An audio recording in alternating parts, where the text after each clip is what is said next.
한 주간도 평안하셨습니까? 어메이징 그레이스의 이세준입니다. 안녕하세요, 윤유선입니다. 드디어 어메이징 그레이스 카페가 새롭게 문을 열었습니다. 분위기가 너무 좋은 것 같아요. 그렇죠? 네. 예, 아주 따뜻한 느낌인데요. 네. 앞으로 이곳에서 만나뵐 믿음의 사람들의 고백이 더욱더 기대가 됩니다. 네, 이곳 어메이징 그레이스 카페가 더 향기롭고 편안한 곳이 되어서요. 지금 바로 여기에 함께하고 계시는 하나님께 감사와 찬양과 영광을 드릴 수 있기를 소망합니다. 네. 자, 그럼 어메이징 그레이스의 초대장을 받은 오늘의 주인공을 모셔볼 텐데요. 가요계 1세대 보컬 코치예요. 파워 보컬의 노영주 대표님을 모셨습니다.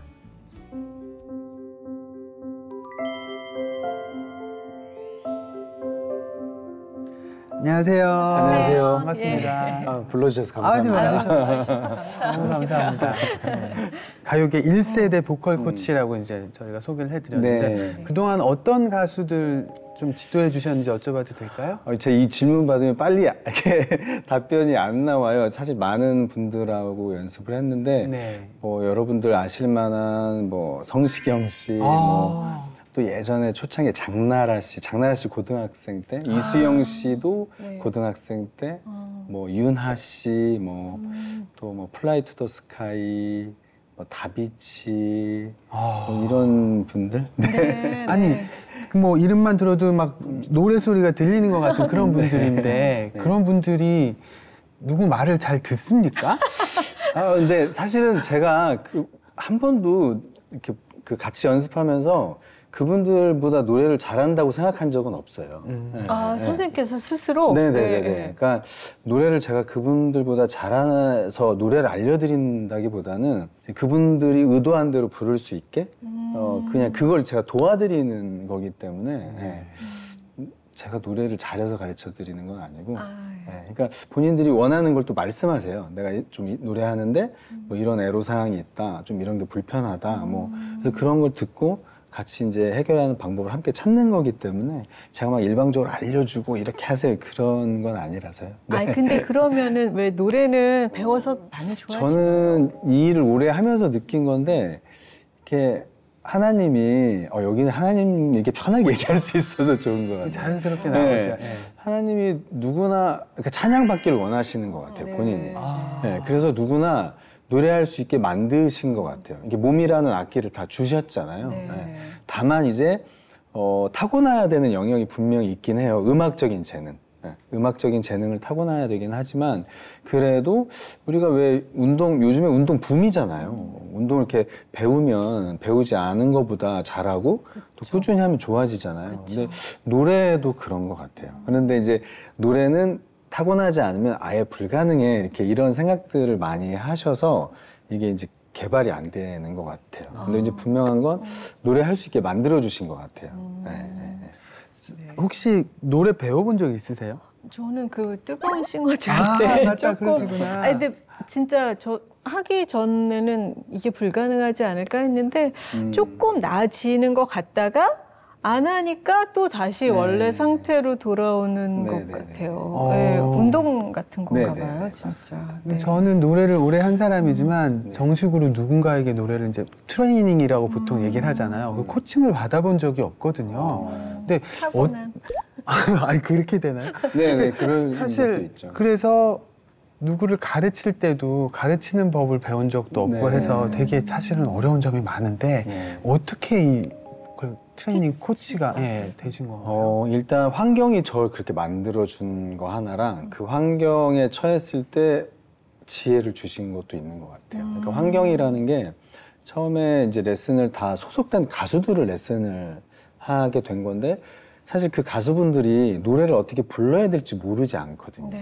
그리고 가수분들은 본인이 곡을 쓰기도 하고 또 작곡가한테 곡을 받잖아요. 그럼 작곡가가 이제 이 노래 어떻게 해야 되는지 다 디렉션을 주기 때문에 어떻게 불러야 될지 몰라서 오는 경우는 없어요. 근데 다만 이제 주문 받은 걸 해야 되는데 안 될 때. 그리고 또 하나는 이 몸이라는 악기적인 문제. 예를 들면 뭐 녹음을 뭐 1시간 정도 하면은 갑자기 목소리 톤이 좀 바뀐다거나 공연을 하는데 목 상태가 안 좋다거나 뭐 이런 몸의 악기적인 문제들 그런 것들 때문에 저한테 오는 경우가 다였어요. 네. 그래서 이게 그냥 내가 노래를 알려주는서는 이게 해결이 안 되겠구나. 그래서 그 부분 때문에 고민도 많이 하고 궁금해서 뭐 이비인후과 의사 선생님들도 찾아가고 뭐 외국도 가서 이렇게 그런 보컬 코치분 만나보기도 하고 그런 과정들을 통해서 처음에는 내가 어떻게 이런 걸 생각했지 생각한 적도 있었는데 이렇게 가르치는 네. 그리고 이제 그렇게 레슨했던 걸 나중에 외국 서적이나 이런 거 봤을 때 잘하고 있구나. 근데 그때 깨달았던 게 이거는 지혜를 주신 거구나. 그런 그 감사함이 많았었어요. 네. 그래서 그런 환경적인 거랑 하나님이 주신 지혜가 이렇게 합쳐져서 이 직업의 길로 들어선 것 같아요. 왜냐면 그 전에 이렇게 이쪽 일을 하시는 선배님이 계셨으면 이렇게 또 그분한테도 배우고 이런 일을 하는 직업이구나 하고 알았을 텐데. 사실 예전에는 보컬 트레이닝이라는 말이 없었죠. 네네. 그때는 뭐 보컬 트레이닝을 한다거나 보컬 코치 뭐 이런 용어를 우리나라에서는 몰랐었죠. 거의 제일 처음에 하신 거잖아요. 네네네. 그렇게 된 셈이 됐죠. 그러네요. 네. 어떻게 시작하게 되셨어요? 그냥 하루는 그 친구가 전화가 와서 신인 가수 있는데 이 친구들 노래 레슨 좀 했으면 좋겠다. 그래서 왠지 네가 하면 잘할 것 같다고 저한테 그냥 뜬금없이요? 네네네네. 노래를 엄청 잘하셔서 그랬나 보다. 그것도 그렇고 성격적으로도 누군가를 이렇게 잘 이끌어줄 수 있는 사람이다라는 판단이 그랬나 봐요. 있으셨겠죠. 그 가수 김영중 씨가 전화를 저한테 했었거든요. 네. 그래서 이제 그렇게 그냥 아무 생각 없이 시작을 했었죠. 시작은. 김영중 씨가 이제 데뷔 이후에 네. 데뷔하고 나서 네네네. 이미 유명한 네네네. 가수가 된 네네네. 이후에 네네네. 와 그러기가. 근데 그래서 본인이 이렇게 가르치다 보니 이건 적성에 맞다. 처음에는 저도 똑같이 그냥 그러니까 싱잉 티처 노래를 알려줬어요. 노래를 알려줬는데 그게 노래를 가지고 노래 레슨을 하니까 그 노래는 조금 잘 부르는데 근본적인 문제가 해결이 안 되는 거예요. 그러니까 싱잉 티처라는 말씀은 어떤 고 노래를 부르는 방법에 대해서만 알려주는 거. 여기는 이렇게 부르고, 뭐 여기는 이렇게 부르고. 저도 그렇게 레슨을 했었는데 가수는 노래를 잘하는 것도 중요하지만 자기만의 색깔이 있어야 되잖아요. 네. 근데 노래를 그렇게 알려줘서는 자기만의 색깔을 찾기가 힘들더라고요. 그래서 첫 번째는 이제 그 사람의 원래 진짜 목소리, 하나님이 주신 목소리, 그 목소리로 노래하는 걸 도와줘야 되겠구나. 목소리는 세상에 하나밖에 없으니까 일단 거기서부터 자기 색깔을 찾아가는 걸 시작을 하는 거죠. 네. 그러네요. 생각해보니까 진짜 저희한테 주신 나만의 악기잖아요. 그렇죠. 그러네요. 누구나 나만의 목소리가 있으니까. 악기 하나씩 다 갖고 태어난 거군요. 우리가 선물 받아서 하나님한테. 감사하니. 근데 그 1세대 보컬 트레이너로서 불편한 어떤 점이 또 있었을까요? 초반에는 초창기에는 제가 곡을 같이 썼거든요. 작곡가로 미팅을 할 때랑 이 보컬 코치로 미팅할 때랑 조금 저를 대하는 게 달랐어요. 초창기 때. 그러니까 작곡가로 미팅할 때는 이렇게 예우가 있는 거죠. 선생님. 작곡가 선생님. 그런데 보컬 코치로 만났을 때는 그냥 뭐 프로듀서도 할 수 있는 일. 예전에 회사 사장님도 이렇게 노래 그렇게 하면 안 돼요. 그러니까 그게 다 할 수 있는 일, 허드렛 일을 대신 해주는 사람 정도로 생각을 하셨던 것 같아요.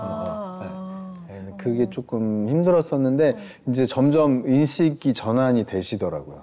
이렇게 저 친구가 해주는 역할이 우리가 하는 거랑 다른 걸 하는구나. 그러니까 왜냐하면 녹음할 때 문제 됐던 걸 보내면 해결이 되니까 그런 것들을 해결해 주니까 그랬던 것 같아요. 지금은 그런 인식이 이제 거의 없지만 그 초창기에 그 보컬 트레이너라는 직업 자체도 이제 생소할 때는 그렇게 잘하면 본인이 직접 해가지고 그렇죠. 이런 생각들을 하지 않았을까요? 그리고 뭐 이렇게 같이 연습하다가 가수분이 전화를 받은 적이 있어요. 근데 이렇게 뭐 해? 상대방에서 나 지금 보컬 레슨 받아 그러면 상대방이 네가 왜 레슨을 받지? 약간 그런 인식이었어요. 누가 널 가르쳐? 그러니까 노래를 진짜 가르친다고 생각하시니까 그러신 것 같아요. 마치 손흥민 선수한테 축구를 넌 선수인데 왜 연습을 해? 이런 거랑 비슷한 거죠. 그러네요. 아니 근데 이게 진짜 앞으로 생각이 바뀌어야 되는 게 연기도 리트레이닝을 하는 경우도 외국엔 많이 있대요. 근데 사실 저도 가끔 그런 걸 하고 싶다는 네. 생각이 들 때가 있거든요. 근데 노래는 이렇게 보컬 트레이너가 딱 자리를 잡고 계신 게 너무 좋은 것 같아요. 방금 말씀하신 연기도 그렇고 노래도 그렇고 자기만의 색깔이 되게 중요하잖아요. 네, 네, 네. 근데 그게 그 코치에게도 똑같이 해당되는 말일 것 같아요. 뭐 모든 코치들이 똑같은 방식으로 똑같은 정서로 똑같은 스킬로 가르치면 뭐 또 구분이 안 되잖아요. 우리 그 대표님만의 또 어떤 특징은 뭘까요? 우선은 모든 코치가 똑같이 알아야 될 건 있어요. 기본적으로. 기본적으로. 사람의 몸에 대한 이해, 사람이 소리를 내는 것에 대한 이해, 그거는 꼭 알아야 되는 것 같아요. 횡격막. 횡격막이란 말 진짜 많이 나와요. 그 노래 가르치고 뭐 배우고 이러다 네, 보면. 네. 말씀 끊어서 죄송한데 아니, 횡격막만 좀 설명해 주시고 가시면 안 될까요? 횡격막은 그냥 우리가 숨 쉴 때 횡격막이 우리 몸을 반으로 가르고 있는 막이거든요. 횡격막. 그래서 숨을 사람이 들이쉬는 건 우리 몸의 폐가 커져서 기압 차이로 빨려 들어오는 거거든요. 네. 근데 이제 폐가 커지려면 안에 폐가 들어있는 공간이 커져야 폐도 커지는데 그 공간을 커지게 도와주는 게 이제 우리 갈비뼈랑 횡격막이에요. 근데 저희 이 기독교는 다른 종교에 비해서 저희가 이제 어려서부터 찬송 찬양을 많이 네, 하잖아요. 네. 그러니까 또 이 노래를 잘하고 싶은 찬양을 잘 드리고 싶은 마음을 이렇게 지울 수가 없는 그런 게 있는데 이렇게 가요랑 또 찬양이랑 또 부르는 게 조금 다를까요? 찬양은 다 자기 고백이잖아요. 네. 하나님을 향한 내 정말 고백이죠. 그런데 가요는 아무래도 본인이 곡을 쓰는 경우도 있지만 곡을 받아서 부르는 경우도 있기 때문에 여기는 상상도 필요한 것 같아요. 마치 연기하시는 분들처럼. 그런데 찬양은 어떤 상상을 통해서 내가 그거를 감정을 이입해서 한다기보다는 정말 내 고백인 것 같아요. 그래서 저는 찬양이 더 어려운 것 같아요. 찬양을 부를 때 더 막 떨리고, 이게 한 소절이라도 이게 뭐 음악적으로 잘하는 게 중요하다기보다는 한 소절이라도 내가 마음이 안 담기면 어쩌나 이것 때문에 이게 하나님 앞에 서는 거라서 그런지 더 조심스럽고 어려운 것 같아요. 그러면은 보컬 트레이닝 하시면서 진짜 이 보람 있다. 프로 가수들 중에도 공연 자선 공연을 한번 한 적이 있어요. 한 달 분유값이 2만 원이라고 이제 얘기를 듣고 선교여행을 갔다가 알게 됐는데 그래서 한국에 돌아와서 자선 공연을 한번 해봐야 되겠다. 그래서 비욘 더 드림이라는 이름으로 그때 공연을 했었죠. 그때 이제 저는 자선 공연에 가수분들이 출연료를 아예 안 받는 줄 알고 있었거든요. 그런데 왜냐면 저는 공연 기획자가 아니잖아요. 근데 아무도 안 받으셨고 그때 다비치, 시아, 뭐 플라이 투 더 스카이 뭐 많은 분들이 출연을 해주셨는데 이렇게 돈을 내신 분들도 있었거든요. 오히려. 제가 공연 기획을 안 해봤다 보니까 공연 기획자분한테 자문을 좀 구하는데 공연이 불가능하다고 하시더라고요. 왜냐면 티켓을 팔려면 최소 3개월 전부터 기획을 했어야 되고 협찬도 받아야 되고 이런 걸 아무것도 몰랐던 홍보도 거예요. 하고, 홍보도 해야 되고 이거는 그날 공연 못 하신다고. 그래서 제가 어느 날 이렇게 기도를 하는데 이거 어떡하나요? 하나님 기도하는데 하나님이 저한테 네가 안 먹여도 내가 먹인다 그러시더라고요. 하나님 분유값이고 막 이렇게 기도를 했더니 네가 안 먹여도 내가 먹인다. 중요한 건 이 일을 하는 너의 마음이다 라고 하셔서 그래서 거기에 이제 용기를 얻고 티켓을 그럼 안 팔면 공연할 수 있나요? 그랬더니 당연히 티켓을 안 팔면 공연은 할 수 있겠죠. 그래서 모금으로 바꿨어요. 그날 오신 분들이 모금하는 걸로 관객분들이 모금하는 걸로 바꾸고 무료 공연인데 오셔서 모금. 그렇게 바꿨죠. 그래서 공연 잘 마쳤죠. 아니 어린이들에게 분유를 선물하기 위해서 기획했던 공연인데 가장 그 귀한 분유는 직접 드신 것 같네요. 네, 그렇죠. 네, 그 은혜가 있었죠. 그리고 분유랑 어울리는 동안이세요. 그리고 제가 함께 연습했던 분들을 무대에서 볼 일은 사실 전 별로 없잖아요. 네. 연습실에서만. 예. 그런데 그날 10팀이 넘는 분들을 제가 직접 소개하고 그분들이 관객들에게 박수 받고 이 모습을 보는데 예. 그 뭐랄까 이 보상이라고 해야 되나? 너무나 나 이 직업 너무 좋아. 너무 행복했어요. 네, 그러네요. 여러 가지를 함께 받으시고 맞아요. 누리셨네요. 네. 하나님의 일이 또 진짜 네. 그런 것 같아요. 네. 예. 근데 이렇게 그 일과 뭐 영성과 뭐 이런 밸런스가 되게 잘 맞는 분이 아닌가 이렇게 감히 감사합니다. 추측을 하게 되는데 그 모태신앙이신지 언제? 아니요, 저는 모태신앙은 아니고 여자친구 때문에 처음에는 불만이었죠. 왜냐하면 주일날 보통은 이제 그때 데이트 하는데 교회 가고 네. 뭐 교회에서 봉사한다고 하루 종일 교회에 있고 여자친구가 근데 어느 날 나도 주일에 남자친구랑 교회 한번 갔으면 좋겠어 이렇게 해서 이렇게까지 소원이라는데 뭐 부탁 들어주지 뭐 그러고 교회를 갔죠. 네. 근데 이제 처음에 교회 갔는데 마음이 너무 편하더라고요. 그래서 이 마음은 뭐지? 그래서 그냥 뭐 목사님이 뭐 좋은 말씀 하신다는데 일주일에 한번 좋은 얘기 뭐 듣는다 생각하고 다니지 뭐 이렇게 시작을 했었죠. 그랬는데 어느 순간 하나님을 만난 포인트가 있을까요? 이제 찬양을 이제 예배 때 하잖아요. 그런데 눈물이 주체 없이 흐르더라고요. 네. 그래서 제가 그때 창피해가지고 누가 볼까봐 그랬던 제가 눈물이 흐르니까 그런데 그냥 큰 위로였어요. 그냥 그동안에 내가 보냈던 시간들 하나님이 주시는 위로였던 것 같아요. 그래서 그 이후로 변화가 있었어요. 그 존재에 대한 믿음이 생기기 시작했던 것 같아요. 하나님에 대한. 그러니까 그 당시에 이제 결혼하시기 전이니까 여자친구 시절에 네. 예비 신부를 통해서 이렇게 또 하나님을 만나고 지금 너무 예쁜 가정 꾸미고 살고 계실 것 네, 같은데 네, 네. 뭐 이런 말씀 죄송하지만 그래도 또 사는 동안 조금 힘들고 이런 일도 그 첫째 아이랑 저희 막내랑 터울이 좀 9년 정도 차이가 나는데 둘째 아이가 먼저 하늘나라에 갔어요. 임신을 둘째를 했을 때 그 병원에서 심장에 문제가 좀 있는 것 같다.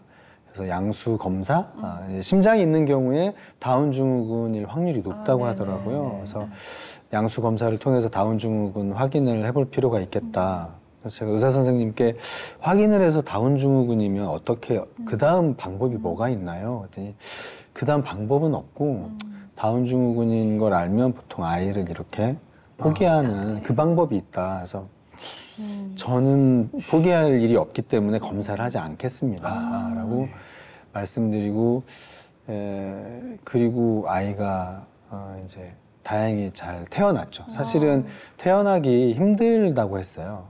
그러니까, 그 본인 심장이 안 좋기 때문에 이렇게 자연분만으로 태어나기는 너무 힘들다고, 그리고 제왕절개는 또 산모가 또 안 된다, 위험하다고 해서 자연분만 했는데 다행히 그거 이겨내고 아이가 태어났고 인큐베이터에서 계속 이제 심장 수술을 위해서 계속 거기서 생활을 했죠. 생활을 했는데 수술을 담당 선생님이 이제 어렵다는 수술도 내가 하는 사람인데 확률이 너무 적다라고 말씀을 하시더라고요.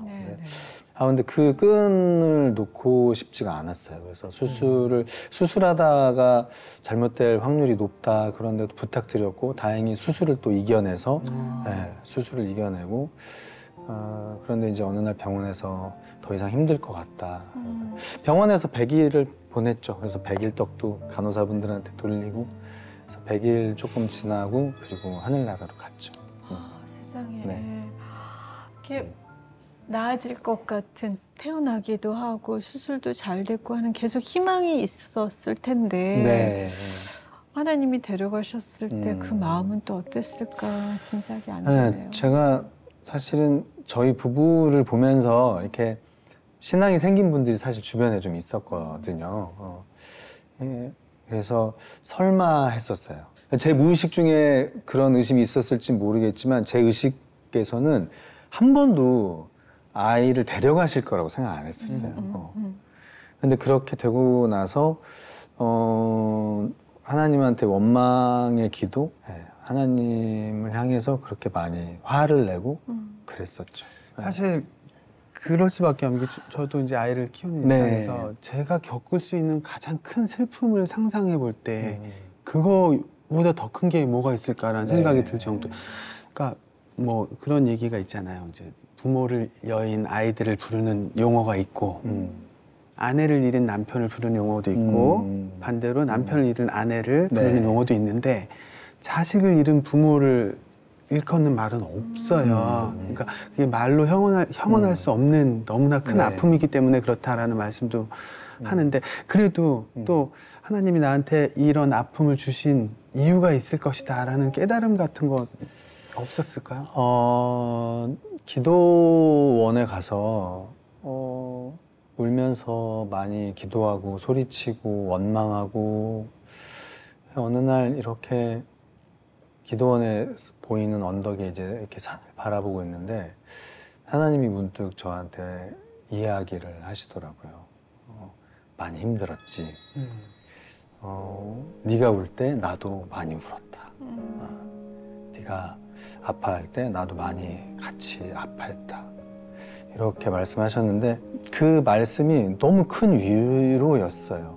본인도 너무 슬펐고 제가 울 때 본인도 같이 울었고 본인도 너무 아파했다고 하니까 그게 오히려 저에게 큰 위로였었어요. 그런데 그 다음 말씀이 저를 정신 차리게 했었던 게 그러시면서 저에게 그런데 그러면 내가 네 아이를 언제 데려가는 게 넌 맞다고 생각하니 하시더라고요. 또 너는 내가 언제 데려가면 맞다고 생각하니? 네 아내는 또 너의 부모는 내가 언제 데려가는 게 너는 맞다고 생각하니? 하시더라고요. 그러니까 사실 이 시간에도 아마 하늘나라로 가는 아이들이 있을 거예요. 그런데 제 아이는 만큼은 아니라고 제가 생각했던 거죠. 그러니까 그래서 억울했던 거였어요. 그러니까 누구에게나 일어날 수 있는 일인데 나에게는 일어나면 안 된다는 전제가 저에게 있었던 거죠. 그러니까 억울했고 억울하니까 화가 났고 그 화가 하나님께로 갔던 거죠. 그래서 일어날 수 있는 일이 일어났구나. 일어날 수 있는 누구에게나 일어나는 일이 나에게 일어난 거였구나 라고 그때 깨달음을 주셨어요. 그리고 나서 오히려 저희 첫째가 아들인데 보통 둘째를 그렇게 보내고 나면 얼마나 귀해요. 그런데 오히려 자유로워졌어요. 자식에 대해서. 그러니까 무의식 중에 자식이 제 거라고 생각했던 것 같아요. 그런데 둘째 아이가 그렇게 하늘나라 먼저 가고 나서 자식은 내게 아니구나. 나와의 관계이기 이전에 하나님과의 관계가 먼저구나. 이 사람은 나는 그저 이 사람을 양육하는 역할일 뿐이구나. 그래서 제가 아들하고 친해요. 아들이 뭔가를 하고자 할 때 뭘 반대하거나 제 의지로 뭔가를 컨트롤하려고 해본 적이 없었던 것 같아요. 그냥 항상 그냥 하나님의 자녀인 저 친구. 약간 이런 잘 지내고 있구나 저 친구가. 약간 그런 마음이 있는 것 같아요. 그러네요. 진짜 사실 뭐 저희가 뭐 오늘 이 시간 이후에 어떻게 될지 아무도 모르는 거라고 생각하면서도 자꾸 있잖아요. 내가 뭔가를 해야 된다 생각하는 그걸 저희한테 또 알려주시네요. 뭐 듣자 하니 산티아고 순례길도 두 번이나 다녀오셨다고 하는데 거길 가게 되신 이유도 있었을까요? 갑자기 40대 초반 한 43살쯤 됐을 때 요즘 40대 사춘기라고도 하는데 갑자기 나는 왜 살지? 이런 생각이 들더라고요. 내가 왜 이렇게 일을 열심히 하지? 나는 왜 살지? 나는 왜 태어났을까? 이런 질문이 막 올라왔어요. 근데 그게 생각보다 겪어보니까 너무 힘들더라고요. 그 질문에 대한 내가 왜 사는지를 모르고 지금 오늘도 이렇게 살고 있고 왜 일을 하는지 모르고 일을 하고 있고 그 생각을 계속 머릿속에 가지고 있으면서 하루를 보낸다는 게 그냥 쉬운 질문 같기도 하고 또 주변의 친구들한테 넌 왜 사는 거 같니? 이런 얘기하면 너 뭐 이렇게 일이 잘 되니까 심심하냐? 이런 그래서 근데 당사자인 저는 너무 힘들었어요. 근데 그러던 와중에 이제 종교 서적을 어느 날 우연히 이렇게 봤는데 그 수도원에서 수도사분들이 40대 수도원 그 생활을 포기하고 나가는 일이 자꾸 생겨서 수도원 안에서 그런 세미나를 했고 그 세미나를 결과를 요약한 요약집이더라고요. 그 책이. 그런데 그 내용을 보면 수도사업들뿐만이 아니라 일반인들도 그런 자기 안에 올라오는 질문 때문에 괴로워하는 일을 겪는다는 거예요. 그렇죠. 네. 그런데 그 책의 결론은 하나님의 초대다였어요. 그러니까 이 질문이 어떻게 보면 실존에 대한 질문이잖아요. 나는 어디서 왔을까? 내가 왜 태어났을까? 우리는 하나님이 만들었으니까 그 본향에 대한 생각을 하나 봐요. 그래서 그 책에 대한 마지막은 그래서 결국에 하나님의 초대다 그건. 그래서 이 하나님의 초대에 잘 응하면 인생의 후반을 더 성숙한 삶으로 더 하나님과 가까운 삶으로 살 수 있다가 결론이었어요. 그래서 그 책으로 좀 위로를 많이 얻었어요. 처음에 무서웠거든요, 제가. 내가 왜 이런 생각을 계속하면서 왜 이러지? 네. 그래서 그럼 나는 왜 태어났고 앞으로 어떻게 살아야 될지 그걸 좀 정리하자 이런 마음으로 산티아고에 갔었죠. 네. 하나님의 초대다라는 말 너무 좋다. 네. 산티아고 순례길이 이제 힘들지 않느냐 이런 말씀들 많이 하세요. 그런데 걷는 게 한 일주일 정도, 물론 개인 차이는 있겠지만 한 일주일 정도 지나면 점점 몸이 편해져요. 몸이 편해지고 걷는 거에 적응이 돼서 컨디션 좋은 날은 그냥 몸이 가는 기분이 있어요. 구름 위를 걷는 것처럼. 슥 걸어지는. 그리고 또 우리가 이렇게 세상을 살면 생각해야 될 게 많잖아요. 그렇죠.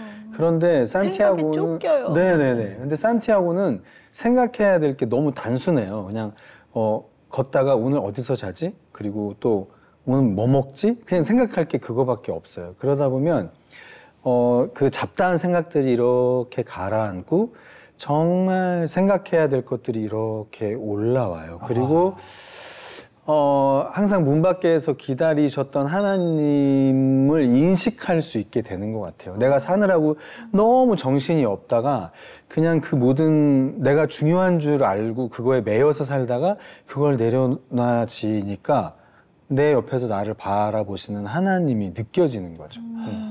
그래서 저 걷다가 그때 비가 많이 오는 날이었는데 빗소리 때문에 이렇게 다른 주변에 걷는 분들 신경 안 쓰고 마음껏 울었던 기억이 있는데 이렇게 걷는데 하나님이 문득 말을 거시더라고요. 마음 안에서 그동안 참 애썼다. 그런데 나는 네가 뭘 잘하지 않아도 나는 너를 사랑한단다.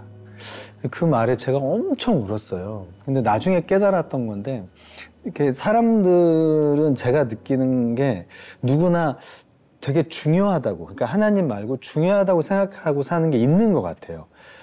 누군가에게 인정받는 게 중요한 사람도 있을 거고, 또는 뭔가 내가 미래를 잘 대비하는 게 중요한 사람도 있는 것 같고, 또 뭔가 내가 상황을 좀 통제해야 또 안심이 되는 분들도 있는 것 같고, 저 같은 경우는 뭔가 내가 일을 잘해서 누군가한테 인정받는 게 중요하다고 생각하고 살았던 것 같아요. 네. 그런 저에게 네가 뭘 잘하지 않아도 난 널 사랑해. 너 자체만으로.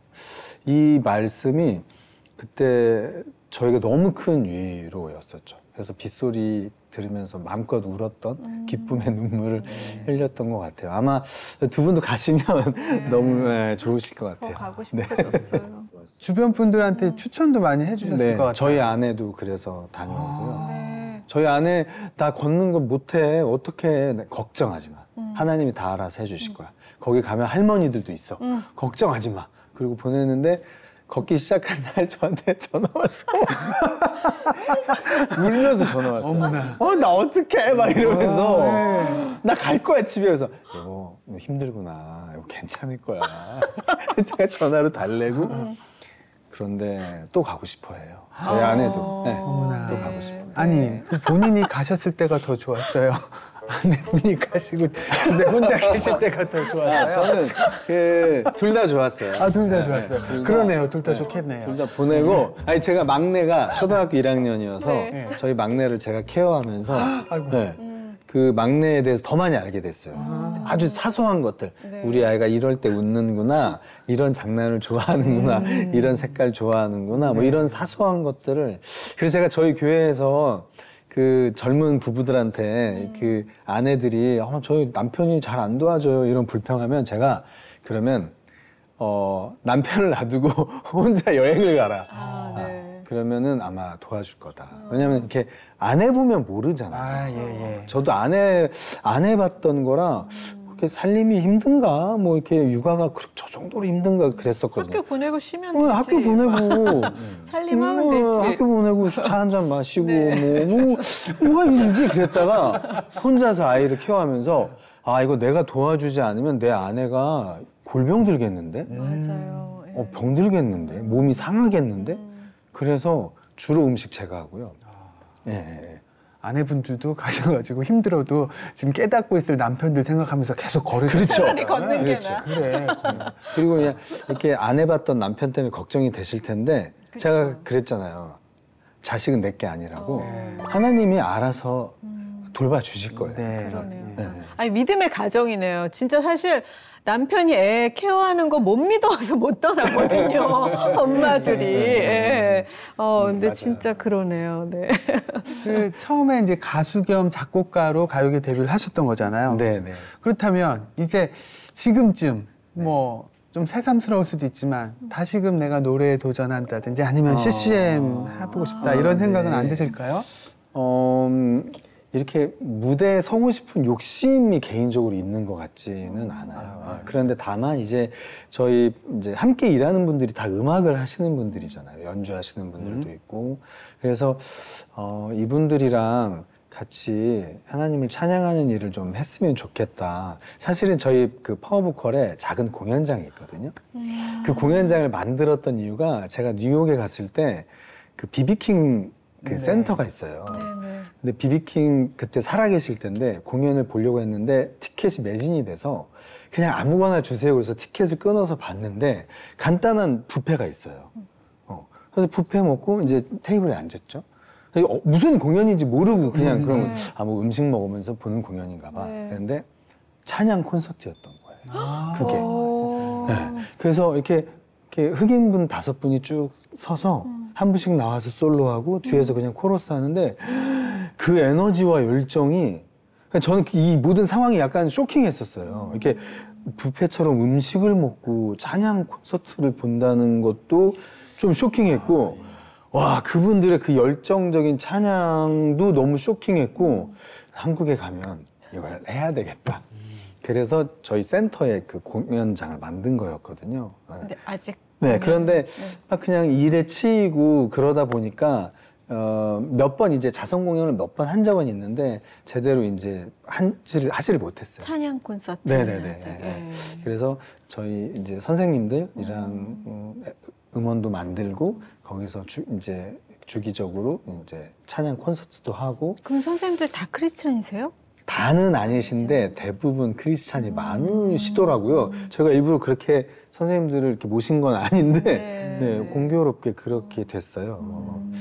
그래서 음식까지 하는 건 문화적으로 괜찮을까 하고 고민하고 있는데 네, 네. 글쎄요. 그러네요. 또 뭔가 음식을 나눈다는 것 자체가 네. 또 잘 맞는 것 같기도 하고. 예배 드리고 같이 예배. 식사하는 것 같은. 네네네. 네. 예수님이 또 드시는 거 좋아하셨잖아요. 그러니까요. 함께 나누시고.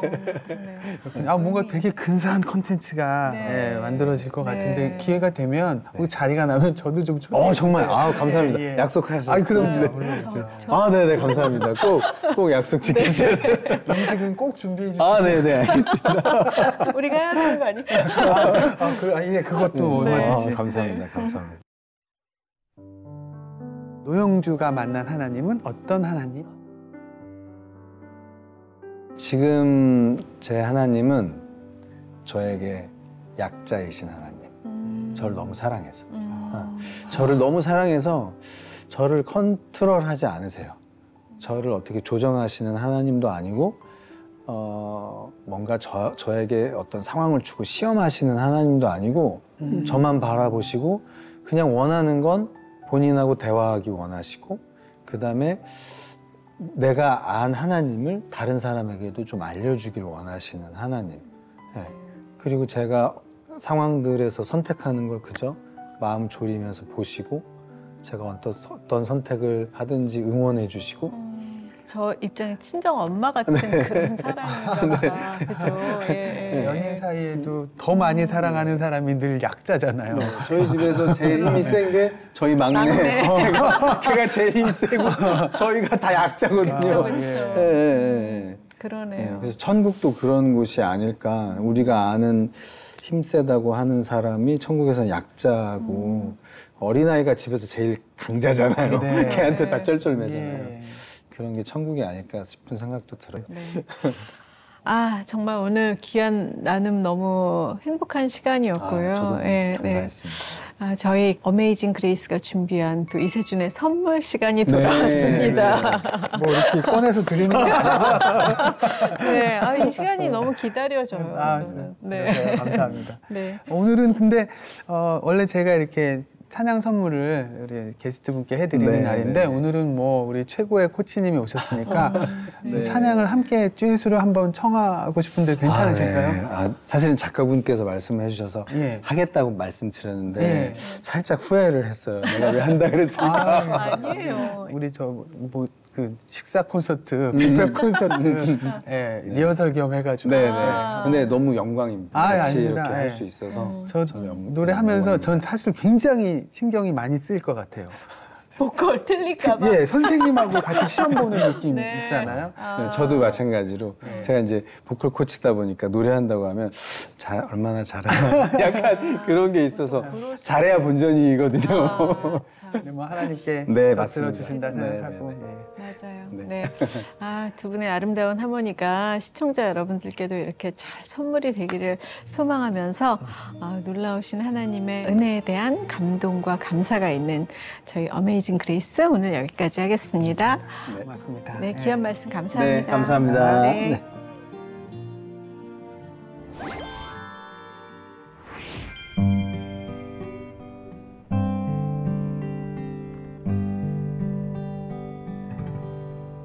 당신이 지쳐서 기도할 수 없고 눈물이 빗물처럼 흘러내릴 때 주님은 우리 연약함을 아시고 사랑으로 인도하시네.